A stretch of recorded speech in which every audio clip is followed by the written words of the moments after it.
नमस्कार, स्वागत है आपका लोकतंत्र में। मैं हूं आपके साथ अनंत। लोकसभा में 71 और विधानसभा में 312 सीटें जीत चुकी बीजेपी अभी भी जश्न या सुस्ताने के मूड में नहीं दिख रही है, बल्कि कहा जाए कि विधानसभा चुनाव में नया कीर्तिमान बनाने के बाद पार्टी की रफ्तार में और इजाफा हुआ और नए नए अभियान लॉन्च किए जा रहे हैं। तो वहीं 47 सीटों के साथ प्रदेश में मुख्य विपक्षी पार्टी बनी सपा की अंदरूनी हालात पर अब फिर लचर व्यवस्था हावी नजर आ रही है। पारिवारिक द्वंद्व जो पहले कुछ थमा नजर आया था, फिर चक्रवात बनता दिख रहा है। तो वहीं 27 साल यूपी बेहाल का नारा बुलंद करने वाली कांग्रेस भी इस हार के गिरेबान में झांकने को तैयार नहीं दिख रही। 2017 को 2019 का सेमीफाइनल माना जा रहा है। तो उत्तर प्रदेश के महाभारत में कौन सी पार्टी कहां रह सकती है और मौजूदा समीकरणें क्या कहती हैं, आज लोकतंत्र में इसी पर चर्चा।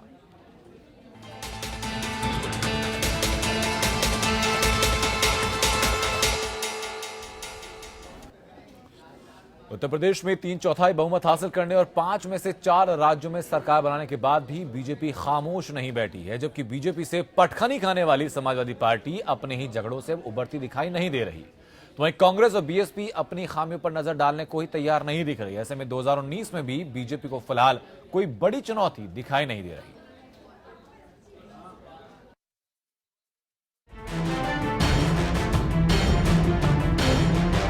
उत्तर प्रदेश में 325 सीटें जीतने के बाद भी बीजेपी में जीत की खुमारी सर चढ़कर नहीं बोल रही और वो 2019 के लोकसभा चुनाव की तैयारियों में जुट गई है।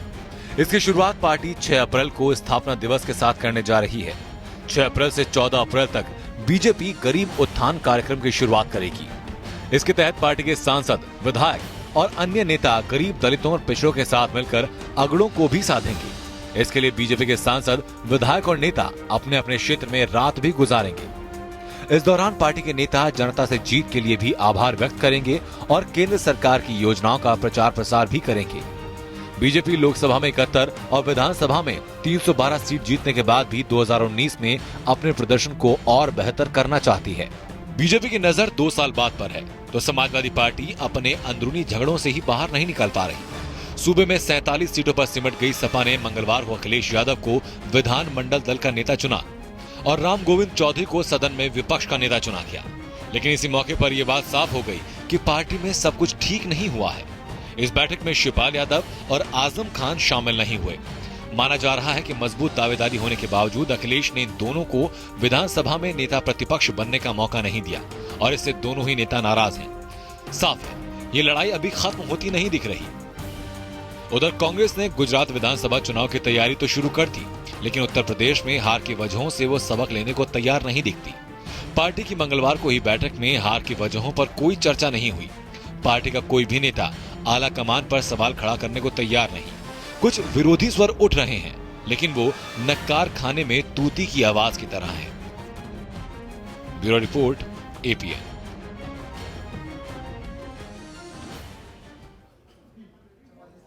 तो समीकरणें कुछ गंभीर होती उत्तर प्रदेश में दिख रही हैं। बीजेपी को अभूतपूर्व बहुमत मिला उत्तर प्रदेश में। कहा जा रहा था कि 27 साल के बाद कांग्रेस पुनर्जीवित हो सकती है या 14 साल के बाद वनवास से मुक्ति बीजेपी को मिल सकती है। बीजेपी इसमें सफल साबित हुई। उसके बाद मुख्यमंत्री के चेहरे को लेकर तमाम एलिगेशन लग रहे थे। आदित्यनाथ योगी के रूप में एक नया मुख्यमंत्री उत्तर प्रदेश को मिला, तो इस नाम के ऊपर भी बहुत सारे ऐतराज सामने आ रहे थे, कुछ विपक्षी दलों के भी और अंदरूनी भी कुछ खुसफुसाहट सामने आ रही थी। लेकिन पिछले तकरीबन 10 दिनों में जिस तरीके से ताबड़तोड़ फैसले आदित्यनाथ योगी सरकार के द्वारा लिए जा रहे हैं, जनता का विश्वास कुछ हद तक उनके ऊपर जमता हुआ दिख रहा है। हालांकि कुछ और फैसले ऐसे भी हैं जिनके ऊपर कुछ अविश्वास की स्थिति भी है, कुछ आपत्तियां भी सामने आ रही है। मसलन स्लॉटर हाउस को बंद कर देने के ऊपर अलग अलग वर्गों की अलग अलग दलील सामने आ रही है।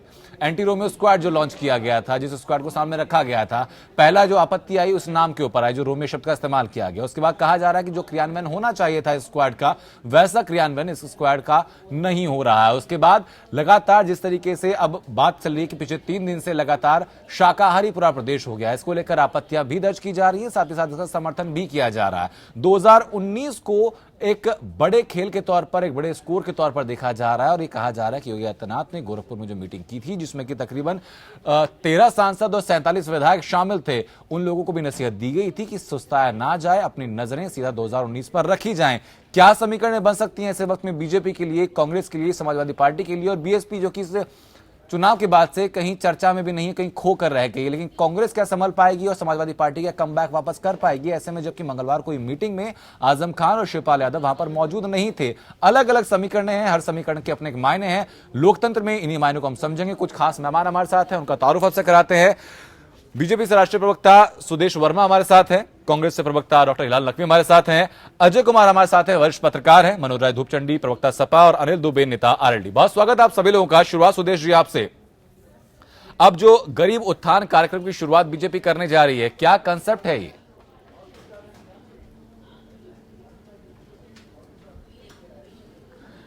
देखिए, बीजेपी कोई ऐसी पार्टी नहीं है कि चुनाव के समय आई, लोगों के पास लुभावने वायदे करके और उसके बाद फिर 5 साल का इंतजार करे कि जब अगला चुनाव आएगा तो हम फिर तैयारी करेंगे। हम लोग सत्ता को एक साधन मानते हैं परिवर्तन का, और इस कारण से जब उत्तर प्रदेश की जनता ने इतना बड़ा मत दिया है हमें, तो एक बहुत अच्छा सुनहरा अवसर है कि हम अपने पार्टी की छवि को लोगों तक ले जा सकें और एक अर्थक प्रयास जो होना चाहिए, कॉन्स्टिट्यूएंसी के टच में रहें, लोगों की आम जरूरत की जो चीज़ें हैं वो मुहैया हो रही हैं नहीं हो रही हैं, और एक गरीब के साथ आइडेंटिफाई करके उसके ज़रूरत को समझने की आवश्यकता है। और इसीलिए पार्टी ने इतना बड़ा कार्यक्रम रखा है जी। कि बाकी पार्टी जैसा आपने सही ठीक है सुदेश जी, लेकिन जो गरीब उत्थान की बात कही गई है, गरीब की डेफिनेशन तय कैसे हो रही है? जाति का आधार पर या फिर आर्थिक आधार पर? देखिए, हम तो जाति हटाने की बात करते हैं, और आपने देखा कि चुनाव में भी हमने जाति की बात नहीं की, क्योंकि हम तो मानते हैं कि भारत को एक भारतीय की तरह सोचना चाहिए। एक सिटीजन सेंट्रिक राजनीति जिसको हम बोलते हैं, कि एक नागरिक को क्या चाहिए? नागरिक को सुख सुविधा चाहिए जिससे वो अपनी जिंदगी को आराम से जी सके, उसे करप्ट ना होना पड़े। उसमें कास्ट कहाँ से आ जाए? कास्ट, स्टेट के सामने कोई कास्ट नहीं होना चाहिए। और ठीक है, कुछ लोग सोचते हैं कि कोई कास्ट उनको सपोर्ट कर रहा है, वो फर्क नहीं पड़ता। हम मानते हैं कि सब कास्ट का, सब धर्म का हमें समर्थन मिला है, तो हम सिटीजन सेंट्रिक पॉलिटिक्स पर ही सेंट्रिक रहेंगे और इसी से हम लोगों का उत्थान करने का प्रयास करेंगे। इसमें कोई दो मत नहीं है। ठीक है, लेकिन सर 6 अप्रैल से लेकर 14 अप्रैल तक ये जो कार्यक्रम की शुरुआत आप कर रहे हैं, इसकी जरूरत क्या बान पड़ी?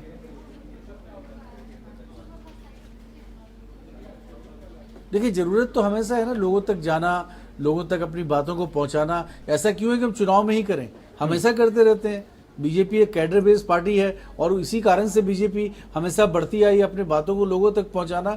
लोकतंत्र में तो यही बात होती है, और जरूरी है कि हम लोगों को, क्योंकि हमारा जो वायदा है उत्तर प्रदेश, जो सब कुछ चरमरा गया था, अगर हम बहुत तेजी के साथ कुछ नहीं करेंगे तो बहुत मुश्किल होगा।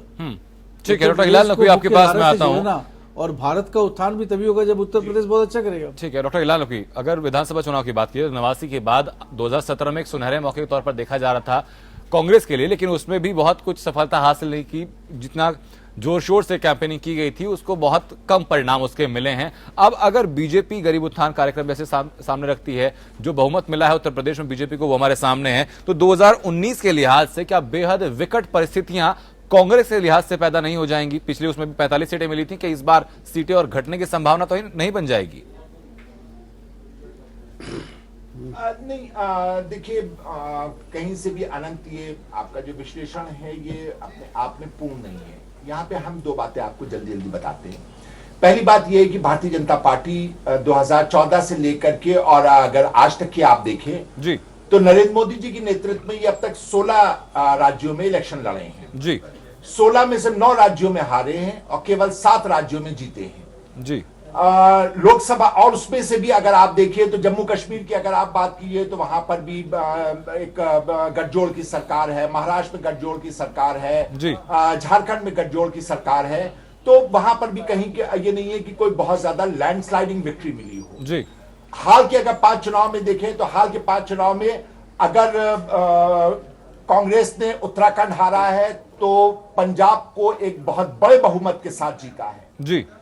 हमने मणिपुर को बचा करके रखा और गोवा से भी भारतीय जनता पार्टी को बाहर किया। इन सारी जगहों के ऊपर कांग्रेस जो है वो सिंगल लार्जेस्ट। लेकिन सर मणिपुर यहाँ सब बच नहीं पाया, और जिन 7 राज्यों की बात कर रहे हो, सातों के सातों राज्य बेहद अहम हैं। उनमें 2 राज्य ऐसे भी हैं जहां पिछले काफी वक्त से लगातार कांग्रेस की सरकार थी। जी हम इसी बात को कह रहे हैं कि 2014 से अब तक का अगर आप कांग्रेस का मूल्यांकन कर रहे हैं तो भारतीय जनता पार्टी का भी मूल्यांकन साथ में करते चले, तो उससे कहीं ये नहीं दिखाई देता है कि भारतीय जनता पार्टी जो है वो कांग्रेस से कहीं बहुत ज्यादा आगे है या पूरे देश में वो जो है वो लगातार जीतती चली जा रही है, जैसा कि भारतीय जनता पार्टी जो है वो अपने आप को प्रोजेक्ट कर रही है। वो अपनी 9 हार जो हुई है, जो कि बड़ी हार हुई है, जिनमें सारे बड़े राज्य हारे हैं, कोई छोटे राज्य नहीं हारे हैं, उसके बावजूद भी अगर वो कहते हैं कि हम बहुत कुछ जीते हैं, तो निश्चित रूप से अपने आप में उनको मुबारक हो, वो उनका अपना। साहब, लोगों के बीच में संदेश नहीं है कि खाली 9 हार उनकी हुई है, लोगों के बीच में ऐसा संदेश नहीं है। लोग सिर्फ कांग्रेस को एक हारी हुई पार्टी तौर पर देख रहे हैं। तो क्या कांग्रेस के प्रोजेक्शन में कमी रह रही है? आप लोग सही से बता नहीं पा रहे अपनी चीजें। आनंद जी हम इसी पर आ रहे हैं कि अब रही बात भारतीय जनता पार्टी की, तो देखिए भारतीय जनता पार्टी किस तरह से तैयारी करती, कैसे आगे बढ़ती है। निश्चित रूप से वो एक राजनीतिक दल है, हर राजनीतिक दल आगे बढ़ने की कोशिश करता है, लेकिन हाँ एक बात जरूर है कि अगर कहीं ख्वाबों को बेचने की बात की जाए और अच्छी अच्छी बातें करने की बात की जाए, तो निश्चित रूप से उसमें भारतीय जनता पार्टी जो है वो सबसे आगे है। और अगर भारत सरकार उस पर टैक्स लगा दे कि अच्छी अच्छी बातें करना और ख्वाबों को बेचना, तो भारतीय जनता पार्टी से बड़ा कोई टैक्स पेयर नहीं होगा पूरे देश के अंदर। ये एक अपने आप में बहुत बड़ी सच्चाई है। सारी जनता जो है वो देख रही है, समझ रही है। उत्तर प्रदेश का जो नतीजा है, निश्चित रूप से वो एक चौंका देने वाला नतीजा है। हम लोग उसका आकलन कर रहे हैं, पूरी तरह से उसको समझने की कोशिश कर रहे हैं कि आखिर ऐसा क्या घटित हो गया कि कहीं पर भी हमको ना तो ठीक है सर, अब काफी वक्त सर बीत चुका है इस नतीजा आए हुए। आकलन कहां तक पहुंचा ये आपसे मैं जरूर जानना चाहूंगा। मनोज राय धूपचंडी, आपको इस चर्चा में शामिल करना चाहूंगा। अभी पिछली सरकार आप ही की गई है, जिस तरीके से अब ये 10 दिन तकरीबन रहे हैं मौजूदा सरकार के, और आगे जो पॉलिसीज नजर आ रही हैं, क्या और खतरा? दे दूं क्या जी सुदेश जी, वापस आ रहा हूँ सर आपके पास। हिलाल नकवी जी का जवाब दे दूं क्या? चलिए सर, अपनी बात आप रखिए, उसके बाद मैं मनोज जी के पास चलूंगा। सुदेश जी, तब तक तो बहुत लोग बोल चुके हैं, इन्होंने बहुत कुछ बोल दिया है। नहीं सर, अपनी बात आप रखिए। चलिए सुदेश जी।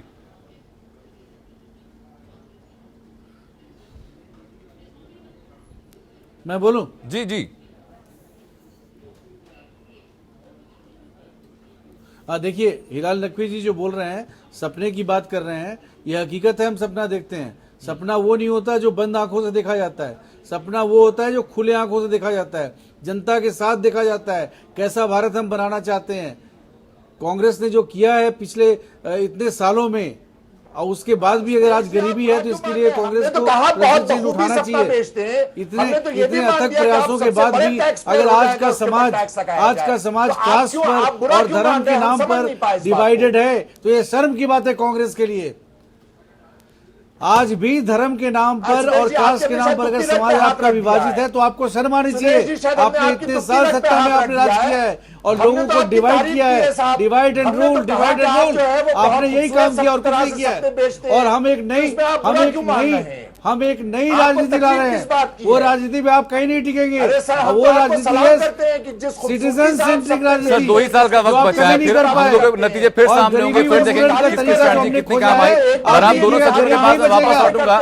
सुदेश जी, हिलाल साहब, आप दोनों सज्जन के पास मैं वापस लौटूंगा। जिंदगी को अच्छा बना सके सर, दोनों के पास वापस लौटूंगा। मनोज जी, आपके पास में आऊंगा। कितनी अब मुश्किलें सपा के लिए खड़े होने वाले हैं, क्योंकि एक तरफ बीजेपी की जो कामयाब रणनीति है वो हम देख चुके हैं, ऊपर से अब खबरें ये भी आ रही हैं कि वापस जो फूट सपा के अंदर चल रही थी अब वापस से आनी शुरू हो गई है।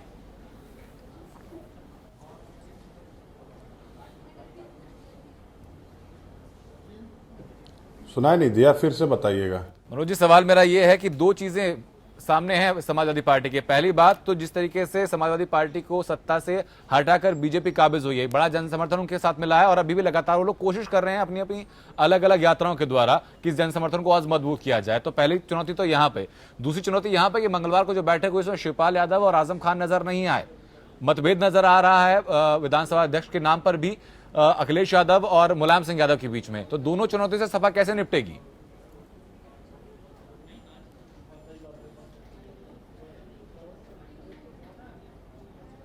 अब मुझे लगता है कि मीडिया थोड़ा जल्दी में है जी, और चुनाव हुआ है और चुनाव में जो समाजवादी पार्टी को हार मिली है उसकी समीक्षा चल रही है, और समीक्षा के बाद हम निर्णय लेंगे कि आगे क्या करना है।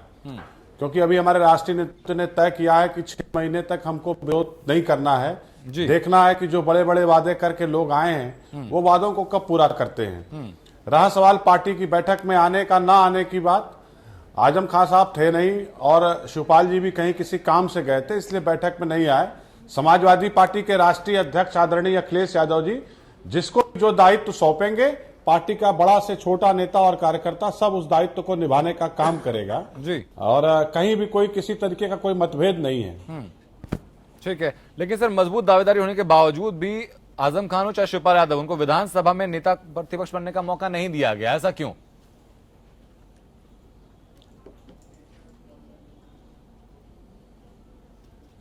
देखिए, विधानमंडल की दल की बैठक में जिसमें आदरणीय शिवपाल सिंह यादव जी भी थे, सबने अधिकार दिया राष्ट्रीय अध्यक्ष समाजवादी पार्टी श्री अखिलेश यादव जी को। तो जब आदरणीय अखिलेश यादव जी राष्ट्रीय अध्यक्ष के रूप में सारे अधिकार विधायकों द्वारा प्राप्त उनको थे, तो उन्होंने फैसला लिया है। तो मुझे लगता है कि जब फैसला सबको सर्वमान्य और स्वीकार्य होगा। ठीक है सर, ये भी बातें हालांकि जल्दी सामने आ जाएंगे क्योंकि शिवपाल यादव का और आजम खान का जो बड़े चेहरे माने जाते हैं समाजवादी पार्टी को, दोनों ही बैठक में ना रहे। अटपटी चीजें बिल्कुल लगती हैं। अनिल दुबे, आपके पास मैं आऊंगा कि तीनों पार्टियों की बातें आपने सुनी हैं 2019 के चलते हुए, अब आप आरएलडी को बीच में कहां आंकते हैं? नहीं, आरएलडी अभी एक सरकार उत्तर प्रदेश में बनी है और कोई भी सरकार जब बनी है उसे जनादेश मिला है तो आरएलडी जनादेश का सम्मान करती है। और हम जो इन्होंने वादे किए थे, जो इन्होंने अपने घोषणा पत्र में वादे किए थे, अब इनको उन घोषणा पत्र पे अपने वादों पर अमल करना है। हम देखेंगे कि भाई ये इन्होंने जो वादा किया था उस पर ये क्या कर रहे हैं जी। हम विरोध के लिए केवल विरोध करने की राजनीति हम नहीं करना चाहते। एक सरकार बनी है, विरोध की राजनीति नहीं करनी चाहिए अनिल जी, ठीक बात है, लेकिन किसानों के कर्ज माफी की बात कही थी, मैनिफेस्टो में कहा गया था, फिर वित्त मंत्री मना करते हैं, उनके मना करने के बाद फिर आदित्यनाथ योगी कहते हैं कि माफ होगा। तो ये जो वैचारिक द्वंद्व सामने आया है, किसानों के लिए फायदेमंद होगा कि नहीं होगा? देखिए, किसान तो फायदा चाहता है। प्रधानमंत्री जी अपने मन की बात करते हैं। प्रधानमंत्री जी के मन की बात उत्तर प्रदेश ने समझ ली, देश ने समझ ली, उत्तर प्रदेश की जनता ने समझ ली, प्रचंड बहुमत दे दिया। अब प्रधानमंत्री जी को और भारतीय जनता पार्टी को उत्तर प्रदेश के किसान की, उत्तर प्रदेश के नौजवान के मन की बात समझनी है। जनता ने उनके मन की बात समझ ली, जो वो चाहते थे समझाने में वो सफल हो गए। हम जो चाहते थे हम समझाने में सफल नहीं हुए। अब वो हम अपना मूल्यांकन करेंगे, हम अपना विश्लेषण करेंगे कि हम अपनी बात जनता को क्यों नहीं समझा पाए। सवाल इस बात का है कि अब मूल्यांकन की इस परिस्थिति में है। ठीक है सर, वापस लौटूंगा। अजय जी, आपके पास मैं आता हूं कि गरीब उत्थान कार्यक्रम की शुरुआत बीजेपी की तरफ से की जा रही है। बीजेपी के लिए कितना फायदेमंद, कितनी जरूरी और बाकी पार्टियों के लिए कितना चुनौतीपूर्ण ये रहेगा? देखिए अनंत, ये 2017 का जो चुनाव है, भारतीय जनता पार्टी के लोग ये कहते रहे हैं कि ये 2019 का सेमीफाइनल, बिल्कुल शुरुआत से प्रचार के दौरान से ही, और उन्होंने जिस तरह से अपनी रणनीति बनाई उसमें सफल हुए। 325 सीटें ली और ये भारतीय जनता पार्टी ने नहीं मिली है, ये मिली है मोदी को। बिल्कुल उस समय जो भी था मोदी, और मोदी की वजह से ही योगी आए हैं। अब जहां तक 6 अप्रैल से भारतीय जनता पार्टी अपना स्थापना दिवस मना करके गरीबों के पास जाने की बात कर रही है, उनका एक अभियान है, वो करेंगे और सब तरह से। लेकिन एक चीज मैं बता दूं, जो भी निर्णय होने की बात है, पहली बार मोदी जी ने ये कहा था और अमित शाह ने कहा था कि जैसे ही हमारी सरकार बनेगी वैसे ही अवैध बूचड़ खाने बंद हो जाएंगे। अवैध बूचड़ खानों के खिलाफ कार्रवाई हो रही है, लेकिन वो जो वैध बूचड़ खाने हैं, जो लाइसेंस शुदा हैं, उन पर कार्रवाई नहीं हो रही है। ये क्लियर किया है, शासन ने भी किया और प्रशासनिक अधिकारियों ने भी, यहां तक डीजीपी ने भी उसको क्लियर किया है। दूसरा सबसे बड़ा एंटी रोमियो वाली बात आई है। देखिए, इससे पीड़ा हुई है लोगों को। बहुत से लोग, पुलिस ने अपने ओवर इंथुजियाज्म में जाकर के कुछ लोगों को किया। आज अभी पुलिस के बड़े ऑफिसर्स की मीटिंग आज ही हुई है, उसमें एक निर्णय लिया गया, मैं आपको बता देता हूं। वो निर्णय ये है कि पुलिस में जो महिला कांस्टेबल्स हैं उनको जो है अच्छे कपड़े, अच्छे वस्त्रों में पहना करके स्कूलों के आसपास खड़ा किया जाएगा। आते जाते अगर उन पर कोई फप्तियां कसता है, उनसे कोई छिड़कानी करता है, उनका दुपट्टा खींचता है, तो वही वो जो है अपने स्टाइल में। और एंटी रोमियो स्क्वाड का सर मकसद भी दरअसल यही था कि ऐसे तत्वों को रोका जाए। लेकिन जो आपने बात की सर स्लॉटर हाउस को बंद करने की, निश्चित रूप से तो जो पूरे यही है। और जो स्लॉटर हाउस के साथ जो तमाम लोग यही जो है हड़ताल आनंद, पर हैं और उनकी तरफ से एक मांग रखी गई है कि मीट शॉप के जितने लाइसेंस हैं उनको रिन्यू कर दिया जाए, क्योंकि 1 अप्रैल के बाद से वो भी अवैध हो जाएंगे। लेकिन उस बारे में सरकार की तरफ से कोई कदम नहीं उठाया जा रहा, इसके बारे में क्या कहेंगे आप? नहीं अनंत, जो बूचड़ खाने अवैध हैं जी, इतने दिन से क्या करते रहे? क्यों इतने दिन से अवैध रूप से चलाते रहे? आप कोई जुए का अड्डा चलाएं, अवैध रूप से चलावें, और जब बंदी की बात आ जाए तो कहें कि तत्काल जो है उसको रिन्यू कर दीजिए। इन लोगों को भी सोचना चाहिए था कि अवैध, देखो होता क्या था आनंद, मैं बहुत स्पष्ट बता दूं, इसमें कोई वो नहीं है। कहीं कहीं ऐसा हुआ कि कोई व्यक्ति बैलगाड़ी लेके जा रहा है और वो कहीं लघु शंका के लिए गया या कहीं गया, खेत में गया, उसका बैलगाड़ी से खोल ले जाते थे दबंगई से, और ले जाकर के कहीं उसको कत्ल कर देते थे, क्योंकि इनका मांस बड़ा महंगा बिकता है। मांस के अलावा आप ये समझिए इनके चमड़े बेल्ट बनाने के लिए और बहुत है। तो इसलिए इस तरह के अवैध जो बूचड़ खाने थे उन पर प्रतिबंध लगने की बात हुई, और उनको अब अवैध हैं, उनका लाइसेंस कैसे हो जाएगा? जो नियम है, जो नियमावली है, नगर निगम या जिला पंचायतें वहां से मिलता है वो करें, और शासन स्तर पर भी हो रहा है। एक बात आपको और बता दें अनंत, बाद में आप पूछेंगे कि किसानों की ऋण माफी वाला मामला है, ये हुआ है कि जैसे ही पहली कैबिनेट की बैठक होगी उसमें पास हो जाएगा। अभी तक पहली कैबिनेट की बैठक नहीं हुई है। मैं जहां तक अपने अनुभव के आधार पर कह रहा हूं कि अभी यही नहीं पता है कि किसानों का, किन किन किसानों का कितना कितना ऋण बैंकों के माध्यम से, उसमें छोटा किसान कितना है, किस लिए लिया है उसने ऋण, क्या। अब देखिए अखिलेश यादव ने भी अपने 2012 में कहा था किसानों का ऋण माफ करेंगे, और बाद में उन्होंने क्या कहा कि कोऑपरेटिव बैंक से, उत्तर प्रदेश कोऑपरेटिव बैंक से जो लिए गए वो माफ हो गए। ठीक है सुदेश वर्मा जी, आपसे जानना चाहूंगा यहाँ पर कि किसानों की एक बड़ी जनसंख्या उत्तर प्रदेश में है, ऋण माफी की बात आती है तो बहुत बड़ा एक जनसंख्या का पार्ट ऐसा है जो कि इससे प्रभावित होगा ऋण माफी होने से या ना होने से। पहले कैबिनेट की बात कही गई थी, लेकिन अब तक ना तो कैबिनेट की बैठक का कुछ पता है कब होने वाली है और ना ही कोई भी स्कीम सामने आ रही है। ये जरूर सामने आया कि कुछ मतभेद नजर आए, क्योंकि कुछ अलग अलग बयान नजर आए। वित्त मंत्री कहते हैं कि किसानों का कर्ज माफ नहीं होगा, मुख्यमंत्री कहते हैं किसानों का कर्ज माफ होगा। अब इसमें किसान खुद को कहां पाए?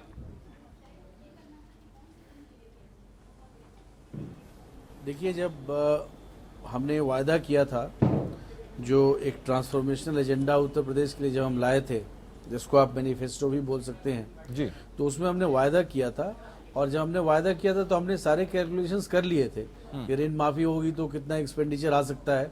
अब उसका एक रियलिस्टिक असेसमेंट हो जाएगा। मुझे नहीं लगता इसमें कहीं से प्रॉब्लम है, इतनी हड़बड़ी क्या है। बाकी कुछ डिसीजंस थे जिसको तुरंत लिए जा सकते थे, उसको तुरंत लिया गया।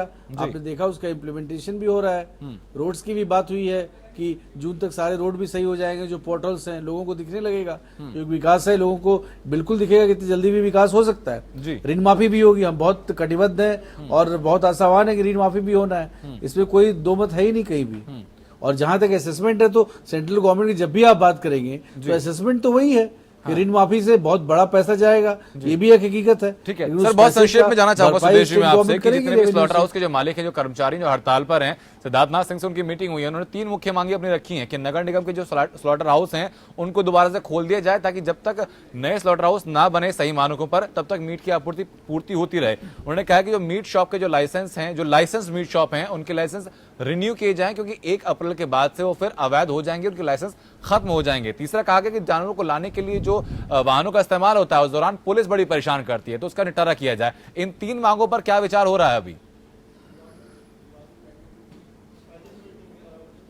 देखिए, हमें लगता है जो भी इलीगल है समझने की ये जरूरत है कि उसको एक तो ऐसे लाइसेंस लैप्स हो रहा है, उसके लिए मुझे लगता है सरकार जरूर सोचेगी कि लाइसेंस जिसका लैप्स हो रहा है उसको जल्दी से सर 1 अप्रैल को लाइसेंस लैप हो जाएगा सर, वो इलीगल ना हो जाए। लेकिन हमने जो बात की थी क्लोजर ऑफ, हाँ तो अभी है समय, अभी समय है। तो जो हमने जो स्लॉटर हाउसेस की बात की थी, लीगल स्लॉटर हाउसेस की बात की थी, जो आपको अवैध बूचर खाने हैं उसके बंद करने की बात हुई थी, तो उसमें किसी को आपत्ति नहीं होनी चाहिए, क्योंकि अवैध को आप डिफेंड नहीं कर सकते हैं।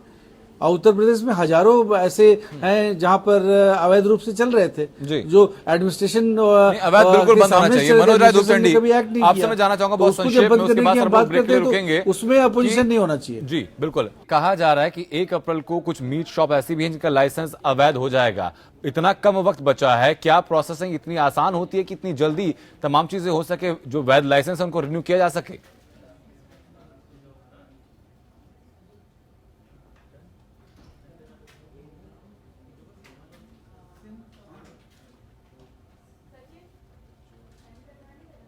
मनोज जी तक हमारी आवाज अब तक नहीं पहुंच पाई। डॉक्टर हिलाल लखवी, इसी बात का जवाब मैं आपसे भी चाहूंगा। जी जी जी जी देखिए अनंत, ये जो बूचड़खाने का मसला है जी, देखिए ये अपने आप में हम पूरी तरह से इस बात के साथ है कि अवैध बूचड़खाने नहीं चलने चाहिए, वाजिब है। कोई भी अवैध चीज नहीं चलनी चाहिए, और खास करके जो खाने पीने की चीजें उसके अंदर तो बहुत ख्याल रखना चाहिए कि अवैध बूचड़खाना है वहां के पर किस तरह के काम हो रहा है, किस तरह से उसका डिस्पोजल हो रहा है, एनवायरमेंट भी खराब हो रहा है, लोगों के पास जो खाने के लिए आ रहा है वो भी अच्छा सामान नहीं है। लेकिन अगर कहीं इसके अंदर जो नगर महापालिका के बूचड़खाने उनको तैयार करके और उसके बाद इतना सख्त कदम उठाया जाता तो शायद वो बेहतर होता। मगर फिर भी काम ठीक है, हम उसके बिल्कुल भी मुखालफत नहीं करते हैं, वो बेहतर तरीका होता ये हम मानते हैं। दूसरा एक सवाल और बनता है कि देखिए जितने भी नगर महापालिका हैं वो सारे के सारे नगर महापालिका जो है वो मेयर के नियंत्रण में रहते हैं, मेयर जो है वो उसका मुखिया होता है, और उत्तर प्रदेश के जितने भी जिले हैं वहां पे हर जगह मेयर भारतीय जनता पार्टी का है। तो उनको इतने सालों से क्यों नहीं समझ में आया कि इल्लीगल बूचड़खाने चल रहे हैं, बगैर लाइसेंस की दुकानें चल रही हैं, उनके लाइसेंस रिन्यू नहीं हो रहे हैं, आप जो है वो मेयर बने बैठे हुए हैं, तो तब जो है वो कभी कहीं से तो कोई आवाज उठती, कोई तो ये बात कहता कि ये अवैध बूचड़खाने गलत है, बंद किए जाए, नगर महापालिका के जो बूचड़खाने हैं उनको अपग्रेड किया जाए, एनजीटी के जो गाइडलाइंस है उनके ऊपर काम किया जाए। सारे के सारे मेयर जो है वो खामोश रहे। सुदेश जी जवाब देना चाहेंगे इस बात का? जो जितना भी अवैध कार्य है इसके अंदर भारतीय जनता पार्टी पूरी तरह से इन्वॉल्व रही है। अगर हम इसके अंदर देखें तो लगातार हर जगह मेयर इन्हीं के रहे। सुदेश जी, ये क्या बोलना चाह रहे हैं मुझे समझ में नहीं आ रहा है। क्या हमने किया ये गलत किया कि मेयर लोग नहीं किए उन्होंने गलत किया? अरे मेयर करते तो एक एक मेयर करता तो हर आदमी को डिसीजन लेना पड़ता।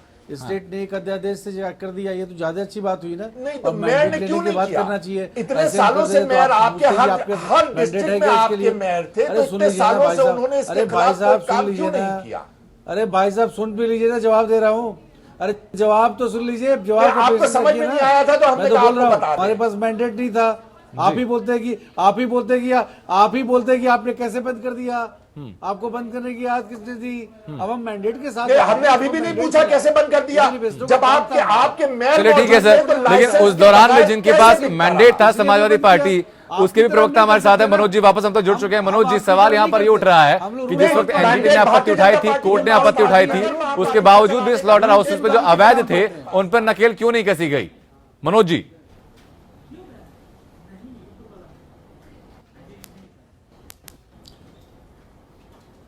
देखिए मुझे जहां तक लगता है हमारे भारतीय जनता पार्टी के जो साथी बैठे हुए हैं जी, वो सत्ता की इतनी मेजॉरिटी पाने पे बहुत ही मदान हैं।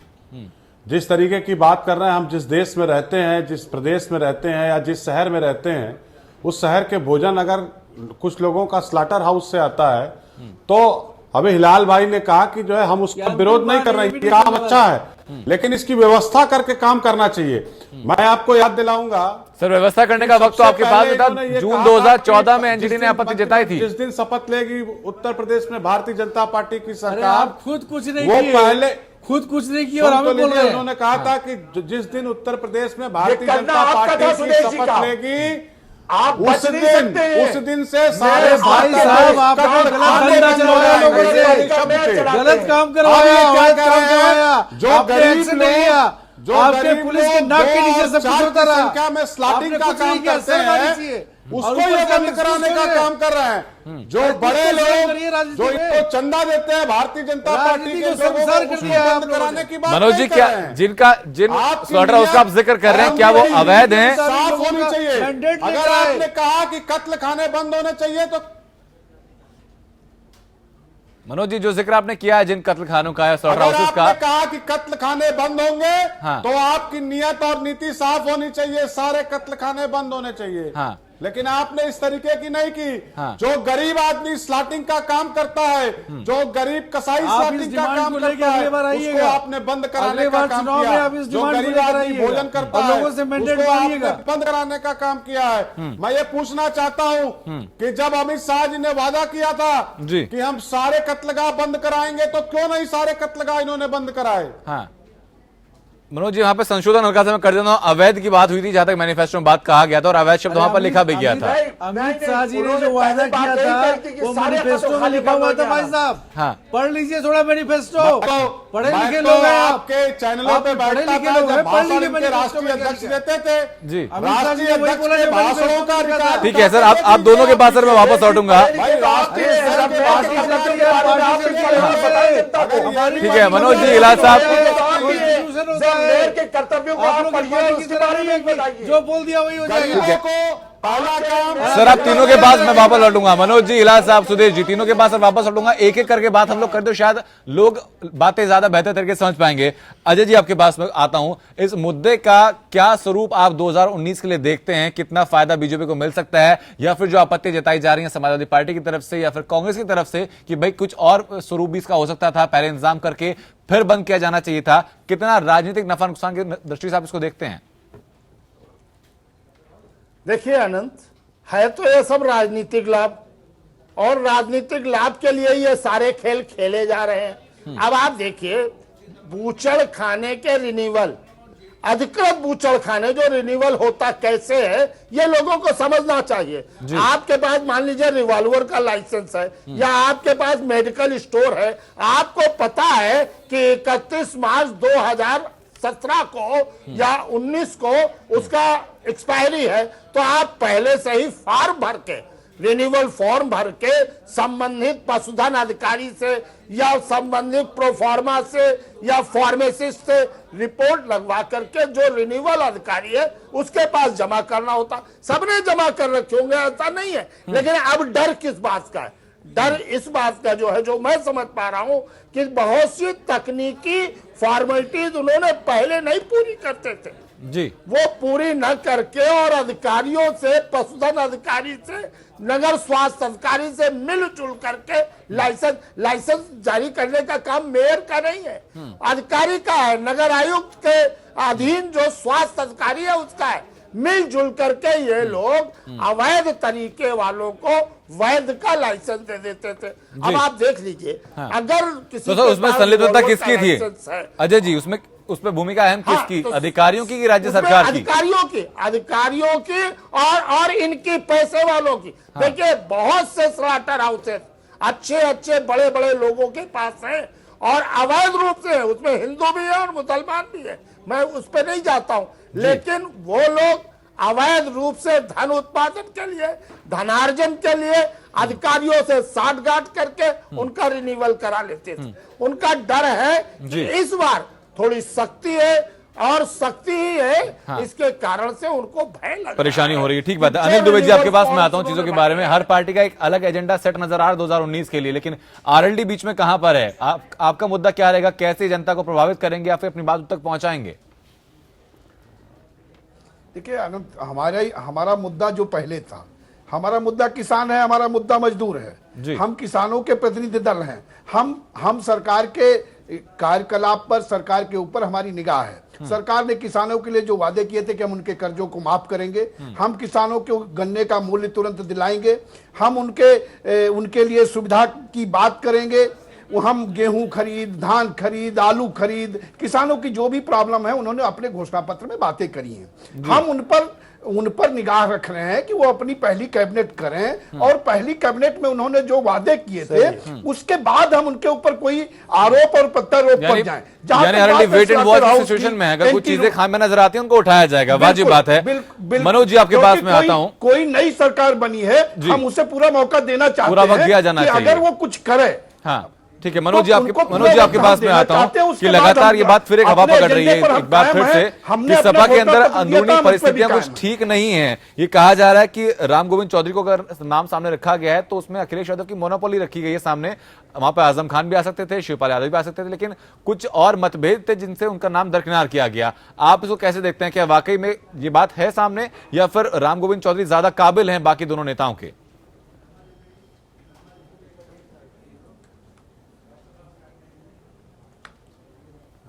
मुझे मनोज लगता जी। है कि सदन में जितने वरिष्ठ विधायक चुन के गए होंगे उनमें एक राम गोविंद चौधरी जी भी हैं। जी राम गोविंद चौधरी जी वरिष्ठतम सदस्यों में से हैं उत्तर प्रदेश विधानसभा के। जी और मैंने पहले भी आपसे कहा कि समाजवादी पार्टी के चुने हुए विधायकों ने समाजवादी पार्टी के राष्ट्रीय अध्यक्ष आदरणीय अखिलेश यादव जी को ये मौका दिया था, जी। ये संस्तुति की थी कि आप ही लेकिन सर नेता जिम्मेदारी विरोधी किस दल लिहाज का से चयन सौंपी जाएगी? करेंगे। काबिलियत जब के ऐसी हिसाब से परिस्थितियां कि थी, उम्र तो के उसमें हिसाब से? निश्चित रूप से नेता विरोधी दल का चयन आदरणीय अखिलेश जी। सर जो पदभार दिया जाता है, जिम्मेदारी सौंपी जाती है, किस आधार पर? काबिलियत के हिसाब से या उम्र के हिसाब से?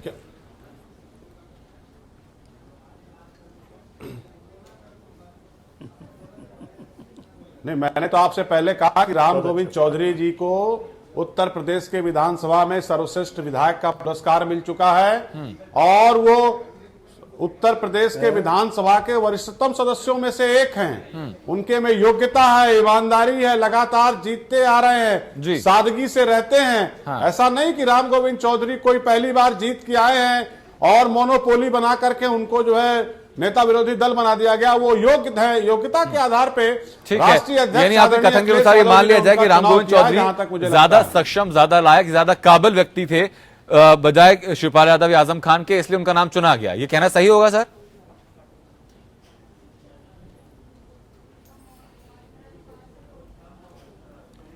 देखिए, ये कहना सही है कि नहीं सही है ये आप तय करिए। मेरा तो ये कहना है कि सर पार्टी के अंदर का मामला है, कोई और कैसे तय कर सकता है? अगर आप खुद कह रहे हैं काबिलियत के हिसाब से तय किया जाता था तो दो लोगों का नाम नहीं रखा गया, तो जिसका नाम रखा गया वो ज्यादा काबिल हो सकता है। विधायकों ने ये अवसर दिया था, उस पर राष्ट्रीय अध्यक्ष अखिलेश यादव जी ने जी राम गोविंद चौधरी जी को नेता विरोधी दल चुना है। चलिए ठीक फिर है, उसमें सुदेश दूसरे तरीके की बात को आप बार बार क्यों घुमा रहे हैं? हाँ। मुझे पता नहीं लग रहा है क्यों इस तरीके की बात। नहीं सर, घुमाना मकसद नहीं है, सिर्फ साफ लफ्जों में आपसे पूछा कि काबिल कौन था? जो काबिल है उसी को गद्दी सौंपी जाती है, बात तो मानेंगे आप?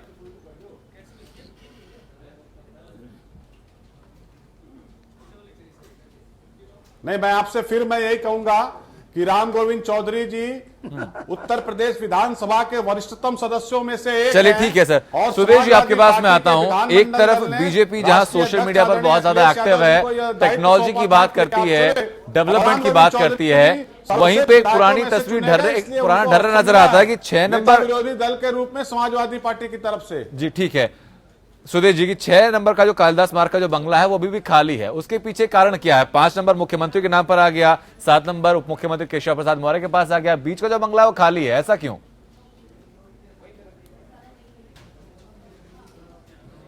मैं इसको नहीं बता पाऊंगा, शायद लखनऊ का जो लोग होंगे वो ज़्यादा अच्छा बता पाएंगे।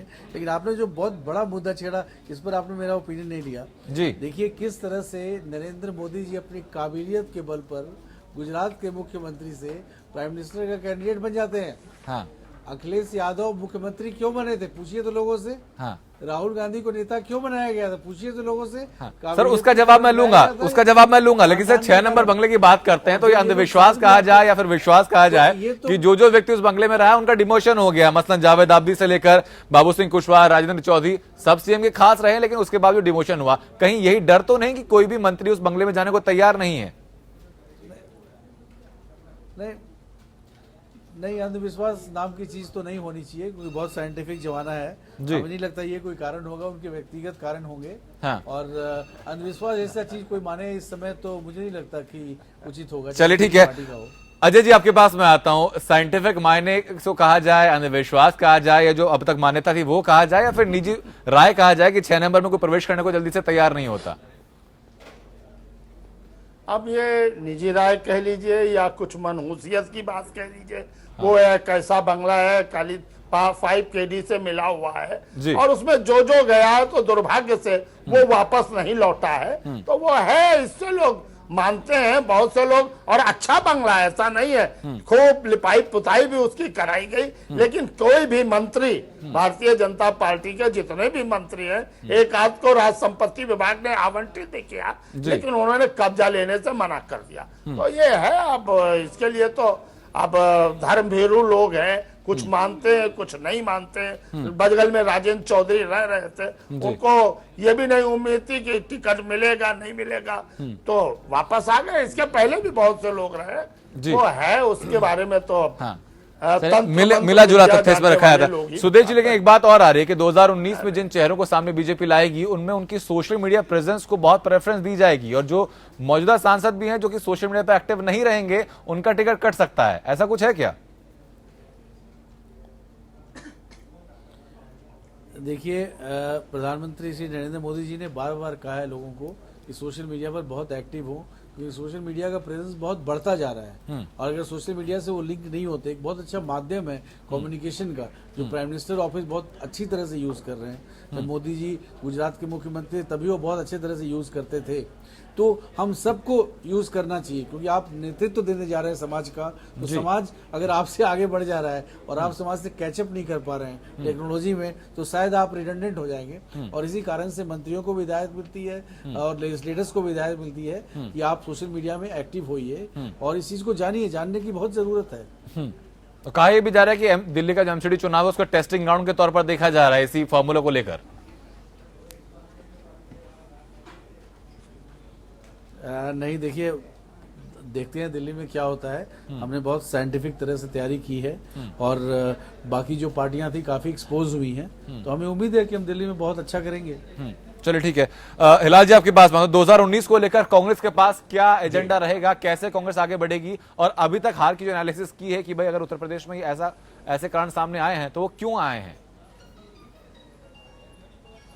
अनंत, जहां तक कि राजनीति का सवाल उठता है तो निश्चित रूप से उत्तर प्रदेश की हार जो है वो बड़ी हार है, और कांग्रेस जो है उसकी पूरी तरह से एनालिसिस कर रही है, और बहुत जल्दी हम उसके पर कोई ना कोई नतीजे पे आएंगे। कारण बहुत से हो सकते हैं। कारण ये भी हो सकता है हम कमजोर हैं, कारण ये भी हो सकता है कि जो हमारा विपक्ष था वो बहुत ज्यादा ताकतवर था, और कारण ये भी हो सकता है कि जनता जो है उसको हम अपनी बात को उतनी खूबसूरती से नहीं रख पाए जिस खूबसूरती से विपक्ष ने उसको जो है जनता के सामने रखा, और जनता ने जो है वो उसके ऊपर विश्वास किया, उनके पक्ष में मतदान किया। तो ये सारे पहलू हैं, इन सारे पहलुओं को देखना होगा। इसके अंदर सबसे विशेष बात ये होती है कि जनता जो है वो हमारी बातों पर कैसे रिस्पॉन्ड करती है, जनता से हम कितना ज्यादा कनेक्ट हो पाते हैं, हमारी जो फील्ड के अंदर प्रेजेंस है, हमारे जो कार्यकर्ता हैं वो जनता के पास तक की कितने अंदर तक की कितनी गहराई तक जा सकते हैं। लेकिन सर, प्रेजेंस को और कनेक्ट करने की बातों को, इन्हीं चीजों को रिव्यू करने की जरूरत है, क्योंकि 2017 में कोशिश काफी की गई थी, घाट सभाएं भी की गई, दमकर रैलियां भी की गई, लेकिन हश्र बहुत बेहतर नहीं रहा। जी अनंत, बेशक इसमें कोई शक नहीं है कि 2017 जो है वो हमने पहले ही कहा। देखिए 2017 का जो रिजल्ट है इसकी एनालिसिस बहुत ज्यादा जरूरी है, क्योंकि ये बात सारी मीडिया जानती है और मानती है कि एंटी इनकम्बेंसी नहीं दिख रही थी जी, किसी के पक्ष में जो है वो लहर नहीं दिख रही थी, लेकिन जो नतीजे आए हैं वो निश्चित रूप से भारतीय जनता पार्टी के पक्ष। मनोज जी, आपके पास होगा 2019 का चुनाव आपके लिए भी बहुत ज्यादा अहम चुनाव होने वाला है। 17 के बाकी 17 में जो 47 सीटों पर सिमटी है सपा, अब 19 में क्या होने वाला है?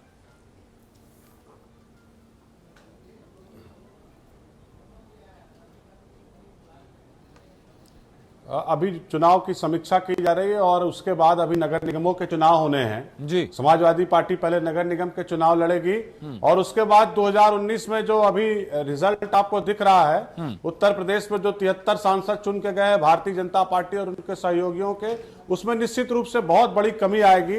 और जो लोग को जो लोगों ने मान लिया है कि समाजवादी पार्टी चूक गई है या इनके कार्यकर्ता, लेकिन सर कमी कैसे आएगी? ऐसा क्या बदलाव समाजवादी पार्टी करेगी कि लोगों का रुझान आपकी तरफ हो जाएगा? समाजवादी पार्टी एक फिनिक्स पक्षी की तरह है जो अपने राख से,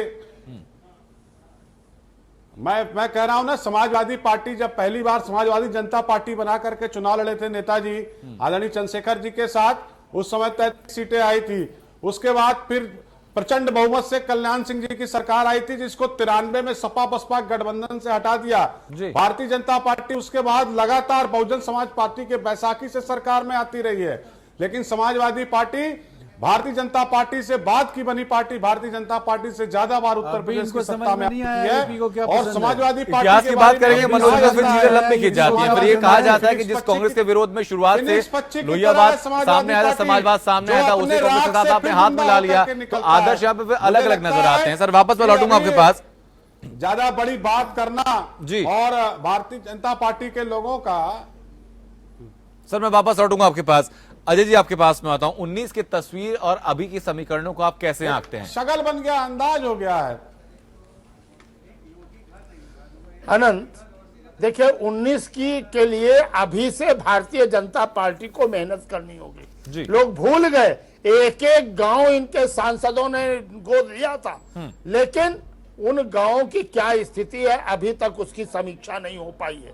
अगर इसी तरह से केवल लफाजी रही और केवल इनके कार्यकर्ता, बहुत से कार्यकर्ता हैं, डंडा वही है, झंडा बदला हुआ है, तो अगर इन्होंने अपने कार्यकर्ताओं को नियंत्रित नहीं किया, अपने मंत्रियों को अफसरशाही पर हावी नहीं होने दिया और अफसरशाही मंत्रियों पर नहीं हावी हुई, तो बहुत संभव है कि 2019 का रण ये जीत ले। और इसके लिए अभी से इनको जिस तरह से रणनीति मोदी माहिर है, उस तरह की रणनीति बनाने में जी। इनके अमित शाह भी और ना माहिर सिर्फ है। बीजेपी सर, और बाकी मोदी पार्टी को ला अगर करके- बेहतर अपना प्रदर्शन करना है तो अभी से शुरुआत उनको करनी पड़ेगी। बहरहाल बहुत बहुत शुक्रिया आप सभी लोगों का। सुदेश जी, अभी से शुरुआत डॉक्टर हिलाल करनी लखवी, अजय पड़ेगी। कुमार, मनोज राय दूचंडी और अनिल दुबे इस चर्चा में शामिल होने के लिए, चर्चा को बेहतर बनाने के लिए। 2017 के इस विधानसभा के रण को कहा जा रहा था कि लोकसभा 2019 की लोकसभा का सेमीफाइनल है और वाकई में ऐसी चीजें साबित होती दिख भी रही हैं। लेकिन इस वक्त बेहद जरूरी ये हो जाता है कि जितने भी विपक्षी पार्टियां हैं जो कि बहुत कम सीटों पर सिमट गई हैं, वो जल्दी से जल्दी अपना आत्मविश्लेषण करें ताकि बेहतर रणनीति तैयार कर सकें और आगे की जो दिशा है अपनी राजनीति की उसको बेहतर दिशा दे सके। तो तुम्हें फिलहाल सिर्फ इतना ही।